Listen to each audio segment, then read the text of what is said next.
Thank you very much, Wayne, for a very short introduction, but I think it's very meaningful, and especially, of course, the encouragement. I would like to first to convey my congratulations to all of you, the winner, as well as the 25, what do you call it, the semi-final or the finals? Okay, you are all great. I think you are all the better future of Indonesia. So thank you very much for being bright, smart, and good. So please stay that way.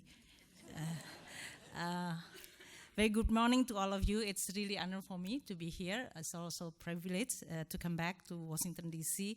I was a little bit surprised since yesterday, just landed from New York to Washington, D.C. The weather is very warm for October, so I was thinking that I actually bring a light coat, and I don't need any coat. I just walk around, and it seems like early summer in this case. So it's not climate change. There is no climate change here. It's just changed weather in this case. So before we talk about, Wayne asked me to share about where we are, especially related to the gender and woman empowerment. And I'm really, really glad and happy to see many of friends here in the table. Of course, many of you I know, which is, I think, they are all real player and activists in gender equality and woman empowerment. So before I do that, let me update you with economic and where we are in Indonesia, because this is my main job. So I have to remind myself that I actually, the Minister of Finance, I love to talk about gender. So first, I think Indonesian economy is doing relatively well. As you all see, that the global economic environment with the commodity shock, still weakening global trade, and a very slow recovery of the global economy, we are relatively doing well. The growth in 2017 is going to be expected 5.1 to 5.2, supported by a strong continued household consumption. Some of the interpretation about the weakening of the consumption, but when you are talking weakening in Indonesia, mean that we are growing at 4.95. So it's not talking weakening, it's 1% or minus in this case. And also, what is good news about the 2017, especially in the first two quarters, and I think it's heading on the third quarter, it's going to be even better, is the investment and export is actually picking up. So we have the other two engine of growth is picking up. The investment is growing relatively strong, 5.1%, and it is supported by both the FDI as well as domestic investment. And the export is also picking up very strong. If you compare with last year, even the same period, we are growing by 5.8%. And last year was contracted by minus 2.8%. So you can see the difference within the 12 months. So the economy is getting better, and under the leadership of President Jokowi and Vice President Kala, we are, as a cabinet, instructed to still continue focus in improving the environment, the investment climate, the ease of doing business, creating more confidence, and delivering better service to the people. I think that's really a very strong, clear instruction for all of us. We need to synergize and harmonize the way we work across the ministers, as well as between central government, local government, and also inviting more private sector participation in the Indonesian economy. So that is more or less the progress that being made, and we are continuing to do that, hopefully entering the political year of 2018 and 19. Indonesia will continue manage the economy in a steady hand with a clear and clarity of policy, and especially importantly for President to say to all the people of Indonesia that we are here as a government to serve you. So now let us move to the topic of the day.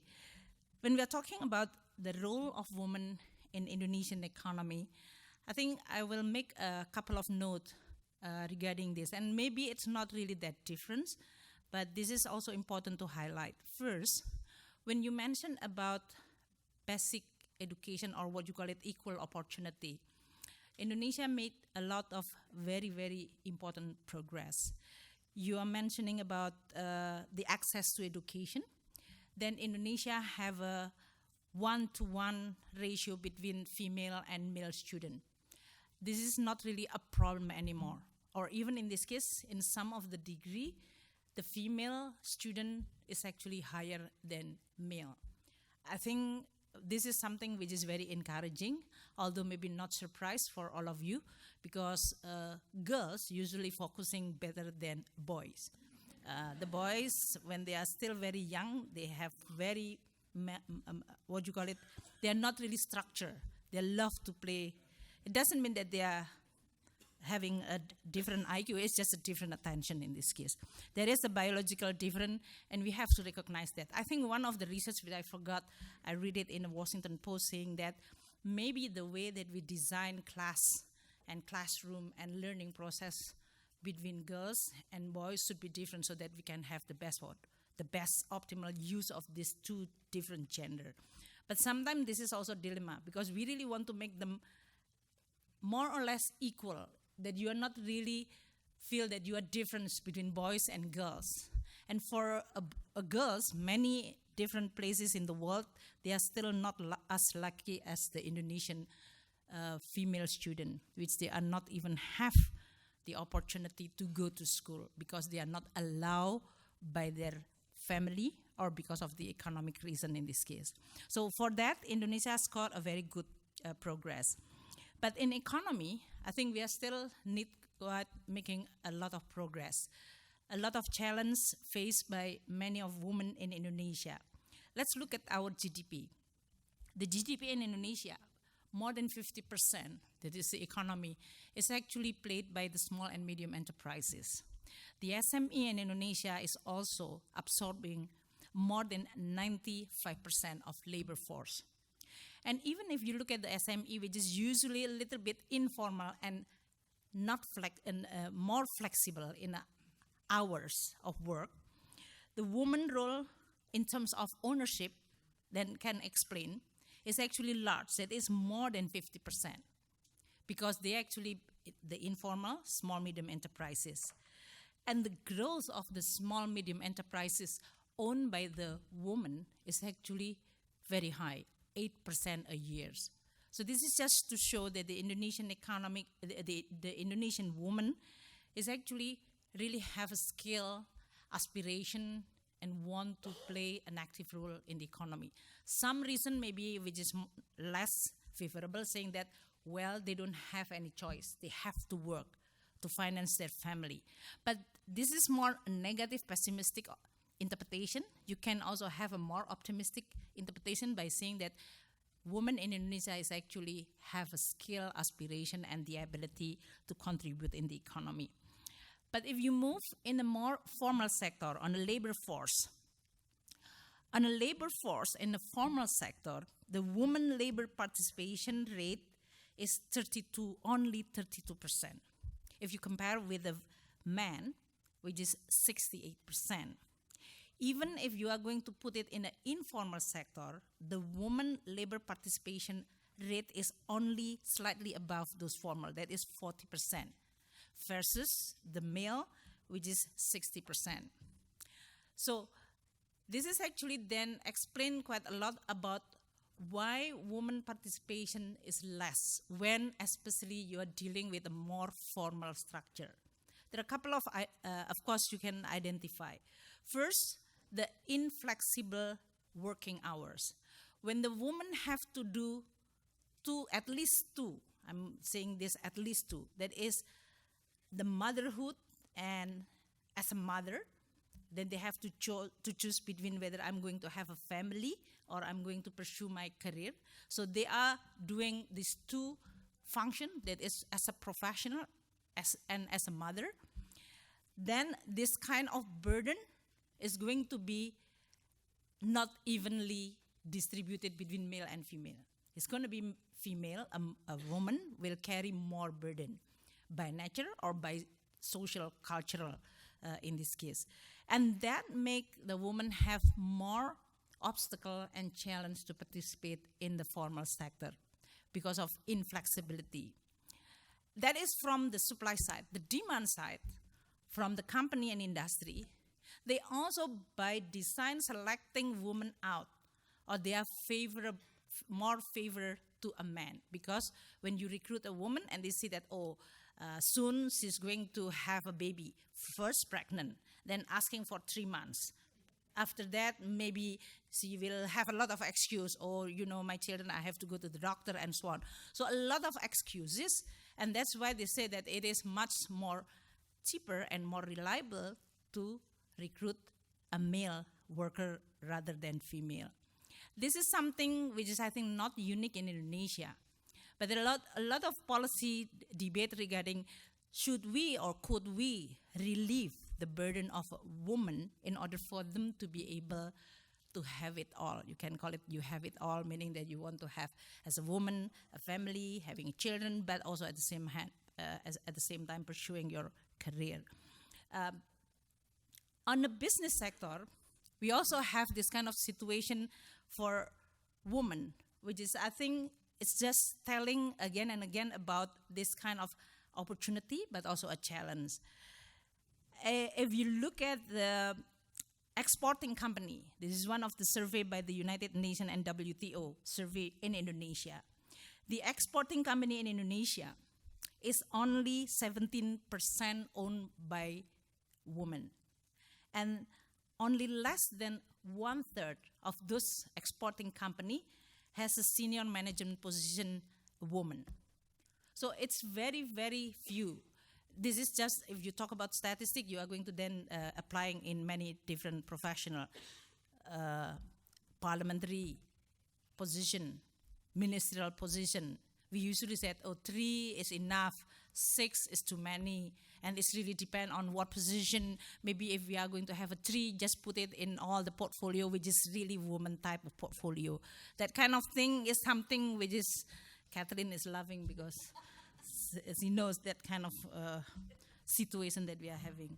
So we, in this case, have to see when the country, or in this case, economy, really want to promote. I don't have to repeat in this case and start by saying that smart economics policy, if you are going to put more women participation in the economy, because it's not only good in terms of equality, but can really improve the quality of your economic growth, more inclusive and more sustainable.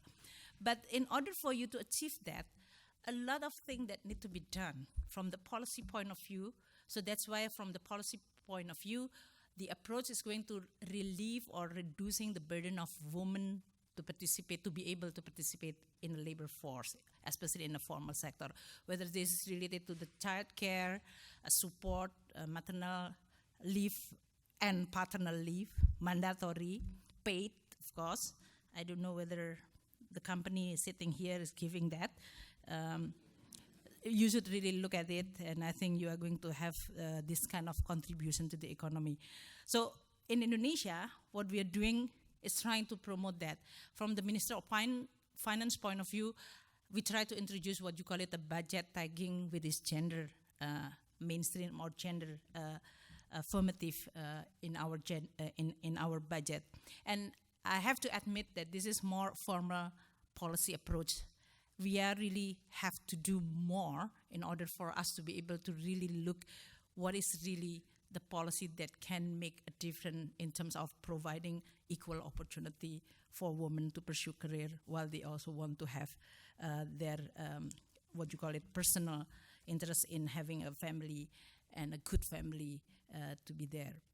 So the second part of the third part is more a lot of question, and Wayne asking me here, what is my personal reflection as a woman, because I've been asking many times how you are doing it, how Sri Mulyani is doing it, having a family,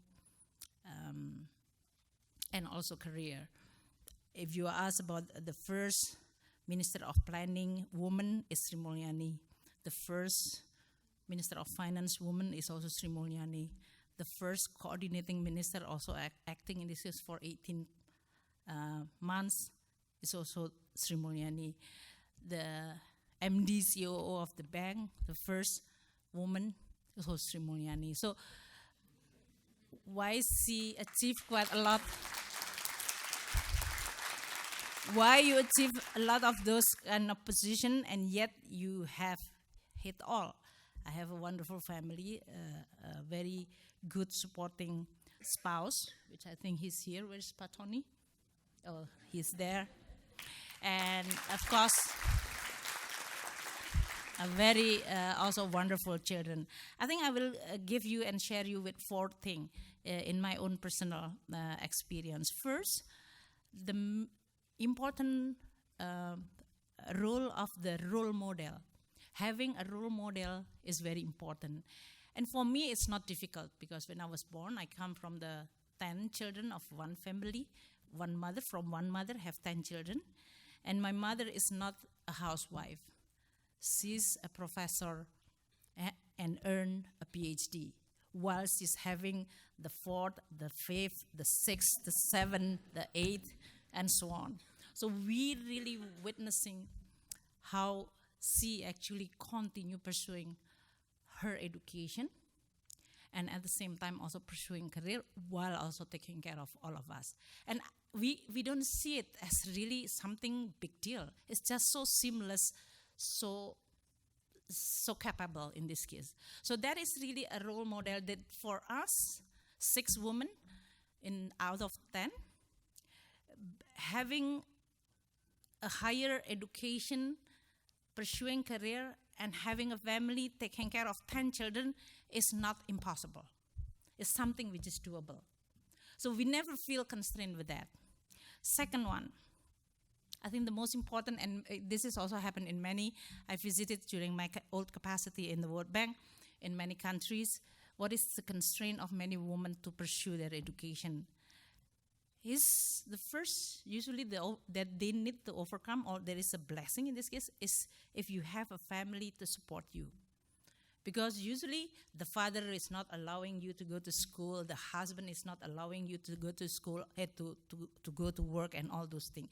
So when you have a family which is prohibiting you, prevent you, that is become the first and usually the most important obstacles for you to have the career outside the house. I'm not saying that doesn't have a career outside and being a dedicated wife and mother is not good. It's just that you are not make a choice by your own decision. It is decided by others. And that is something that maybe we need to look. And for me, this is the second factor is just wonderful. I have a family which is supportive from my parents who believe that all 10 children, they're equally the same. We are not coming from a rich family background. So some of us has to live in some of the family, the brother of my mother, to be then able to continue. But there is no really what you call it impossibility or constraint being a woman. And then when I have my own family, it's also a decision made by us, husband and wife, a partner, to then continue pursuing that. And then when I have 3 children, I also continue discussing with my children about all my choices of career. So it's not something that I only continue my own professional and then treat the family as a residual. That's not the case. It's really like you partnering with them, saying that happen to be that the choice for my situation is a bit too public in this case. All my responsibility usually related to the public, and that's why it's been seen by more people. But supporting family is important. The third, I think as a woman, which is not actually felt by many men, or all men maybe, I don't know, I have to ask you, Chapman. But women going out from the house, leaving their children, and spend how many hours? 8 hours, 10 hours in the office? You really have a guilty feeling. You feel guilty. I don't believe that women don't feel guilty. I feel guilty.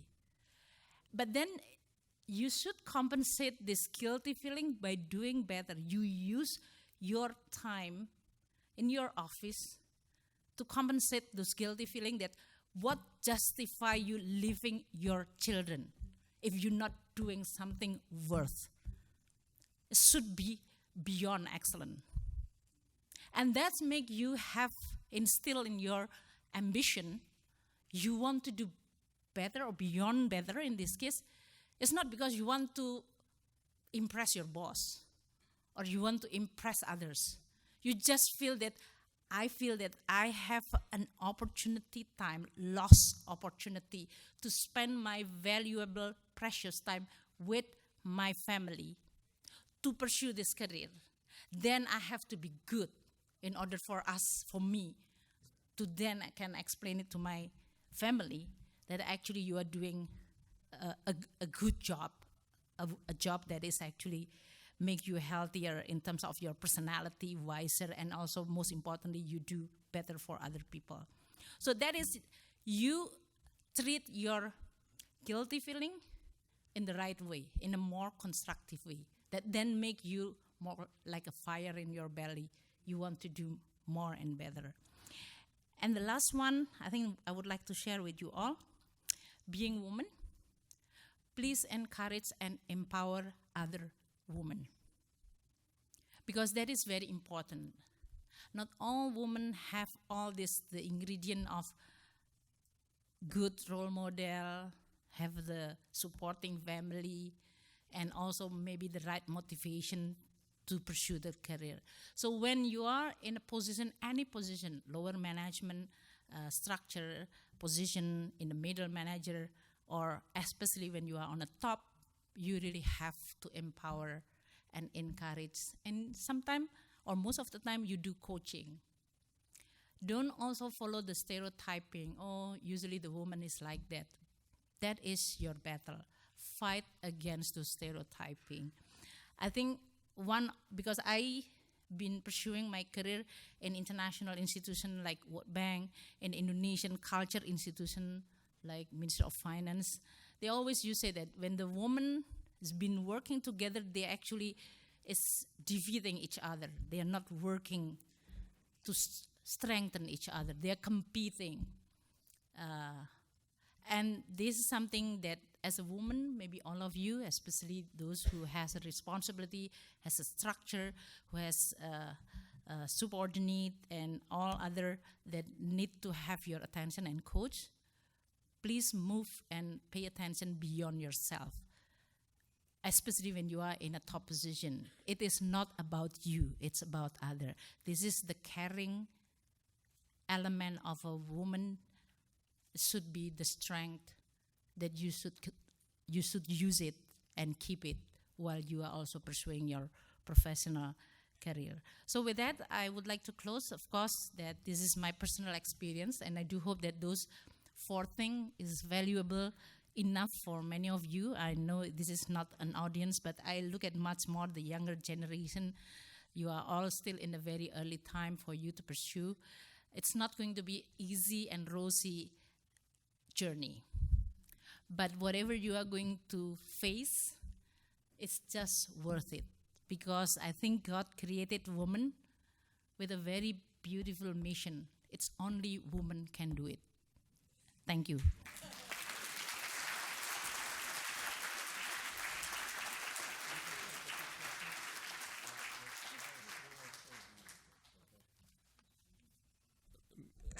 The minister will take a few questions, but we're going to give her a chance to gather herself, and we're going to roll a video from Citibank that I think connects to what we were talking about. I don't know about you, but I got a few chills.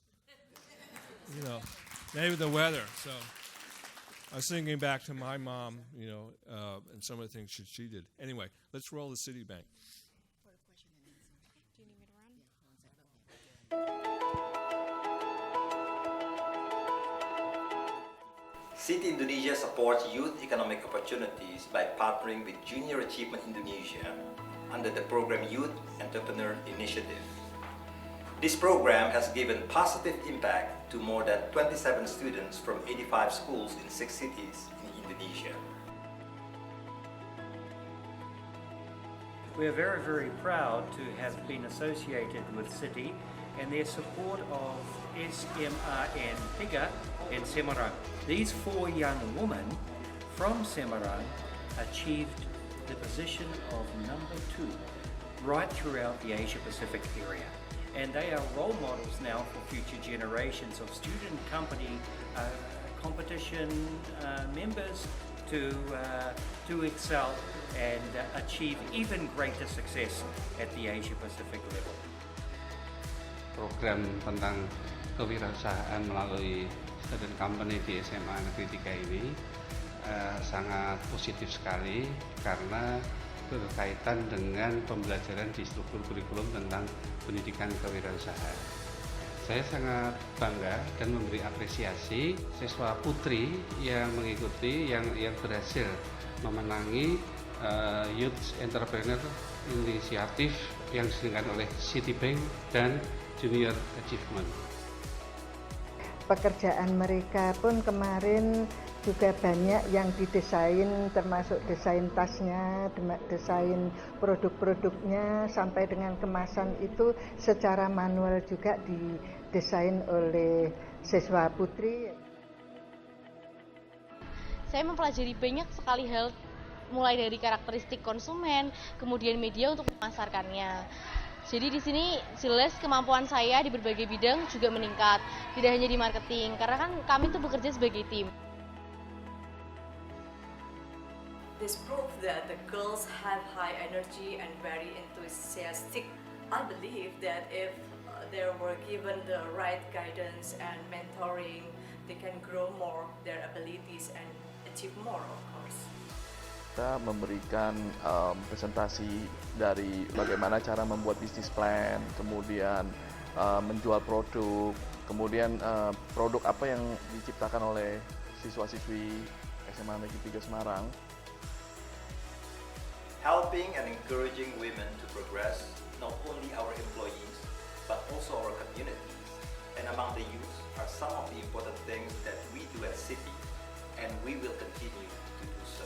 There should be no limits on where each of us can go and what each of us can achieve.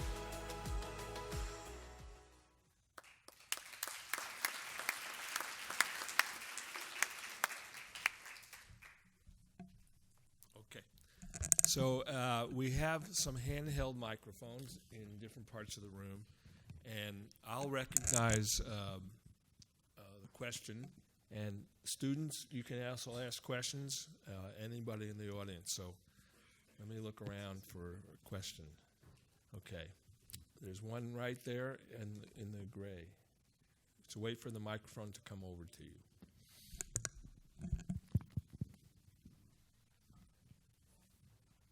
Hi, Ibu Sri Mulyani. It's an honor to meet you today.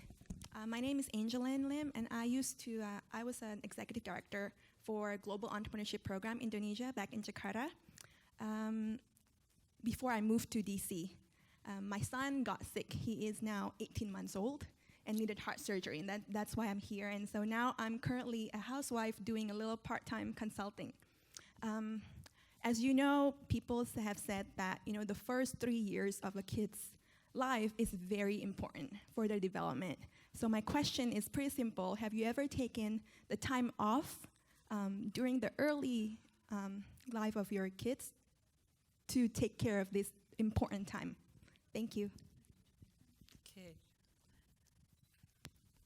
Well, my first baby, my first daughter, was born when I was taking my PhD. So I take care of her in between school. And but I have to mention that all my 3 children, they are all enjoying breastfeeding, that's for sure. And more than 6 months. Even my second one is almost 2 years breastfeeding. It's just to show how, the extra effort that you really have to do. And during all those time, it's not an easy time. My first daughter, when I'm taking my PhD program, my second son, when I just came back after my PhD and start my career again after earning my PhD, and you start having all this position in a University of Indonesia. My third son was born just a year before the financial crisis in Indonesia, and I was highly demanded at that time, meaning that I was invited in so many conference. So when I have my baby and heavy burden here for 6 months, I actually still doing a very active role. And right after that, I also doing quite a lot.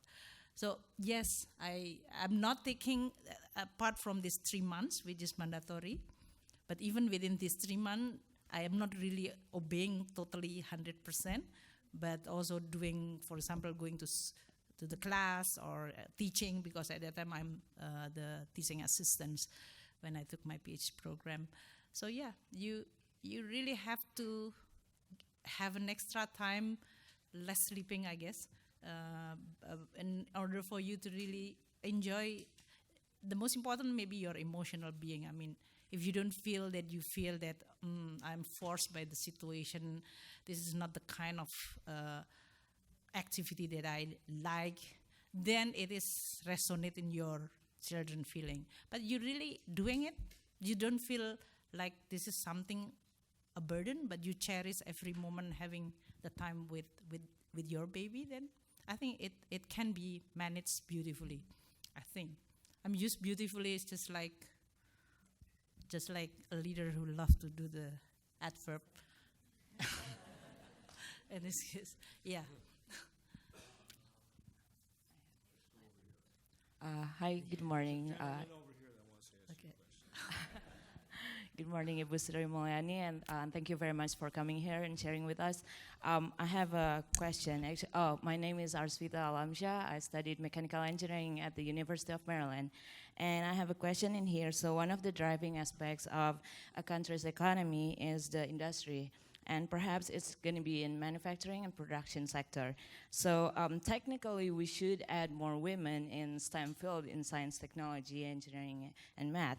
But in Indonesian community, culturally, there still exists a paradigm where women who study engineering or in STEM field, it's kind of like nerdy and too smart, too ambitious, too demanding, or so on. So, which probably makes men doesn't want to marry us or having a relationship with us. Because, you're probably way smarter than a man or something like that. So, having that in mind, so what kind of strategy that do you think that may break this paradigm in Indonesian society or Indonesian community? Because I think that's going to be a turning point for like engineering students, especially for women in Indonesia. Thank you very much.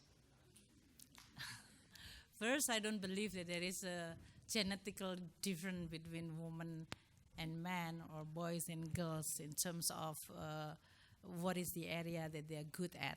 So don't feel that, oh, this is only for girls, this is for boys, this is for a man, this is for a woman. If you provide an equal opportunity, they actually can show an equal excellence can be achieved when they really pursue based on what is good for them.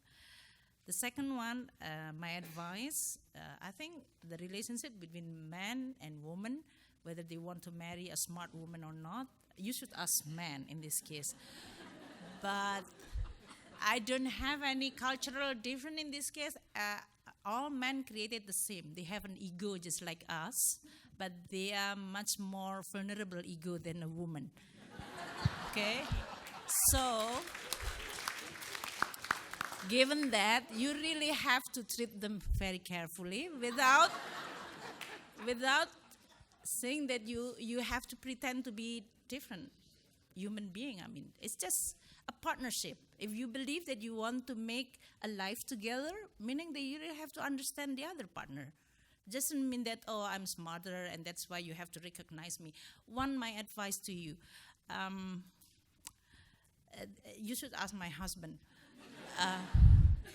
But I actually have quite a strong self-discipline. When I'm home, I'm no longer minister, I'm no longer whatever. I'm just a wife and a mom. So you really have to be able to adjust with that. Because sometimes we feel that you are too smart, too important, too whatever, too successful. And then you bring it at home and feel that I'm so special. You really need to treat me. No, we are just a family.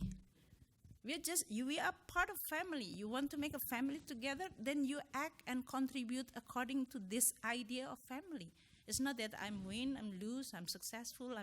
No, it's just a family. A family is there is no win lose because one suffer, everybody will suffer. If you can apply this kind of principle, then you are going to have a win-win relationship in a way. I think the third question, which is related to that, Indonesia is now really committing in investing in the human capital. President Jokowi really very serious in that.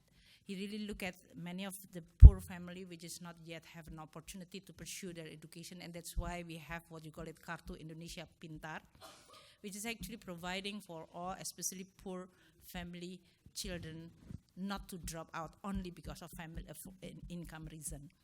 And then we also created now a sovereign wealth fund for education, LPDP. Some of you is actually receiving this a scholarship.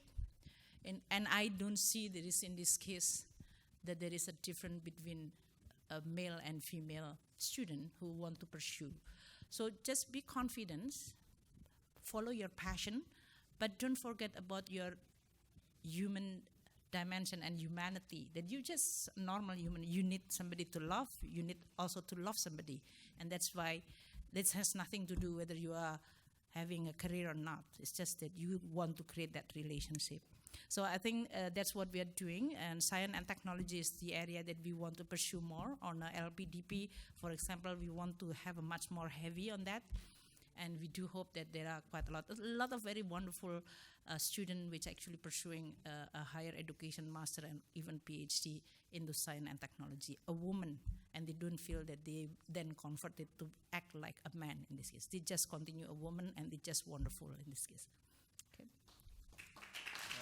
We have a male question. State your name before you and your affiliation, please. My name is Richard Atkerson. I'm from Freeport.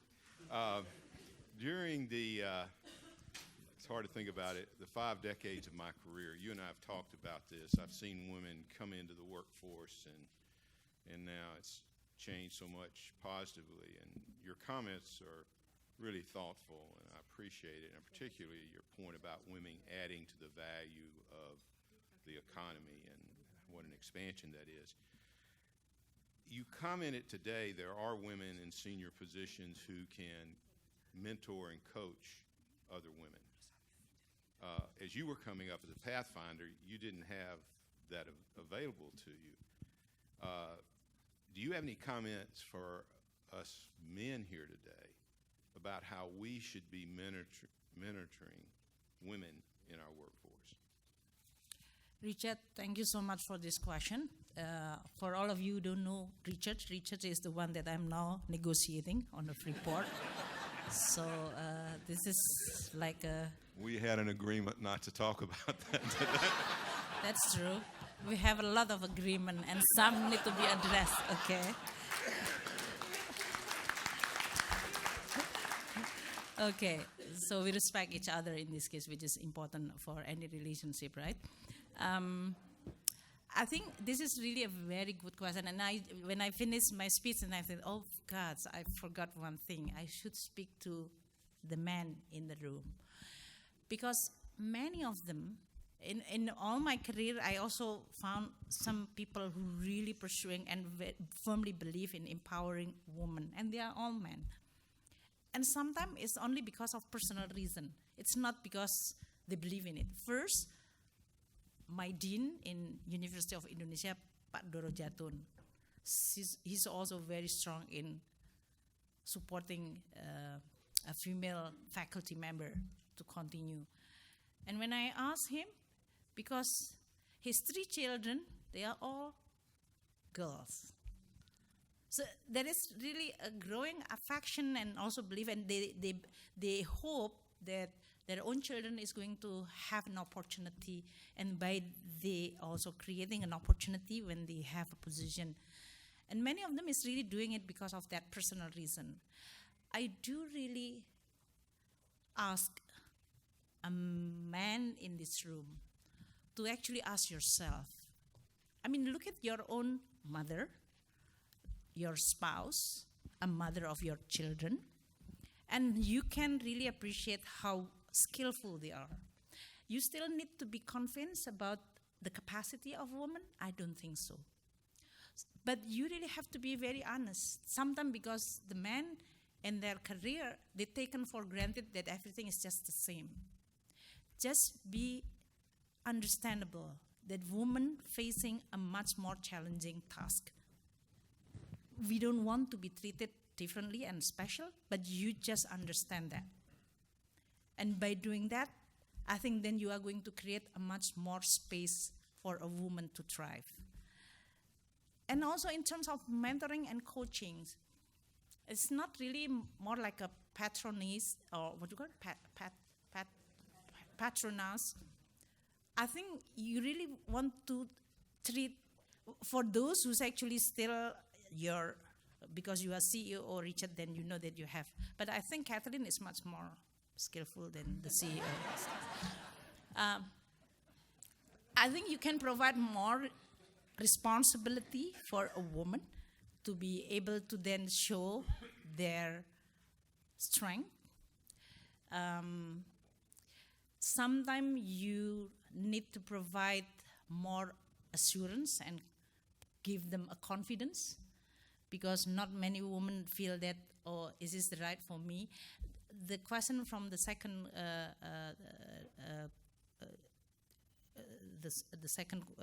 what you call it, question is actually very important. When you are a woman and you present it in a more confident way and you are smart, then you are going to be seen that, oh, she's very ambitious.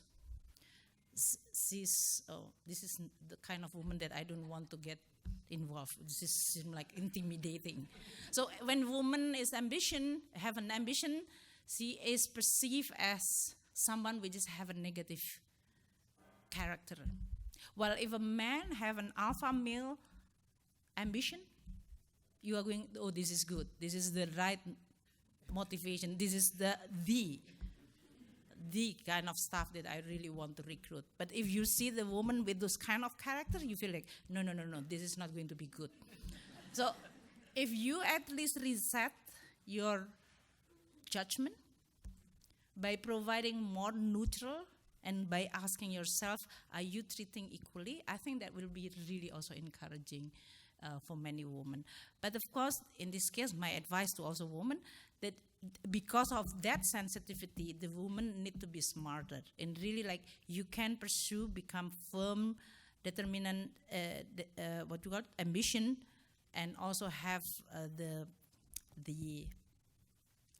goals in a way that you will be able to be seen not threatening your own colleague or even your own superior in this case. That is something, like it or not, you still need to master those kind of skill. You really have to master those kind of skill. Doesn't mean that you are hiding, just mastering it in order for you to then, with your capacity, after you prove it, then you are going to be able to show that actually woman is just the same human being, but they have a lot of different contexts that need to be addressed before they can continue. So Richard, I think you can, after you mentioned about 5 decades in this case, in your position, you should recruit more women in your board. You should recruit more in your management. And I don't know whether Freeport have 35% at least women in your top management position. If you're not, then you still have a lot of homework to do in this case. Just do that. Thank you.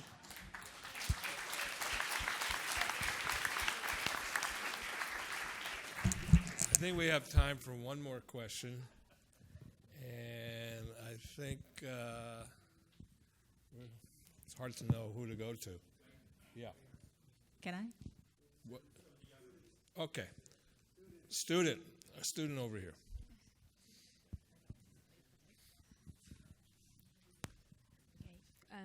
Good morning, Bu Sri Mulyani. Thank you for coming. I am Safira Andriani from Bandung Institute of Technology, majoring in petroleum engineering.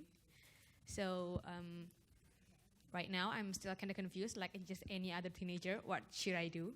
So in your teenage year, what do you wish you knew better, and what advice can you give to us student, especially Indonesian student? Thank you. The teenager is you call it the Z generation.